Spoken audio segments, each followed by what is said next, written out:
अच्छा, ये आज है न्यूज़ ट्रेड और आज हम अपने वीआईपी ग्रुप के अंदर न्यूज़ ट्रेड देने लगे हैं, तो दिखाता हूँ। तो चलो ये यहाँ पे, तो यहाँ पाकिस्तानी टाइम तकरीबन 5:30 बजे और इंडियन टाइम 6 बजे जो है जीडीपी की न्यूज़ है, जो कि पेयर होगा कैट कैट जेपीआई के अंदर हम जो है न्यूज़ लेंगे। यहाँ पे हमने सेलेक्ट कर लिया अपना पेयर और यहाँ पे अपनी अपनी अमाउंट का हम जो है 5% यूज़ करेंगे प्रॉपर मनी मैनेजमेंट के मुताबिक। और यहाँ पे अगर वीआईपी ग्रुप के अंदर हम आपको दिखाएं, यहाँ पे तो वीआईपी ग्रुप के अंदर हमने सेशन स्टार्ट करवा दिया है। यहाँ पे सिलेक्ट पेयर जेबी कैट जेपीआई और जो ट्रेड प्लेस करेंगे 15 सेकंड पहले जो है डायरेक्शन बताएंगे। अभी कुछ मिनट बाकी हैं, तो हमने अपने वीआईपी के अंदर जो प्रेडिक्शन दी है वो डाउन की तरफ दे दी है तकरीबन 2 से 3 मिनट पहले जी। यहाँ पे हम डाउन डायरेक्शन की तरफ हमने दे दिया सिग्नल और यहाँ पे हम खुद भी डाउन डायरेक्शन की तरफ ट्रेड प्लेस कर रहे हैं, ठीक है।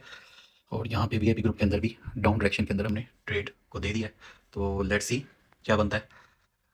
और यहाँ पे डाउन जाना शुरू हो गया, ठीक है, ये आपके सामने, ठीक है। और वीआईपी ग्रुप के अंदर भी हमने यहाँ पे डाउन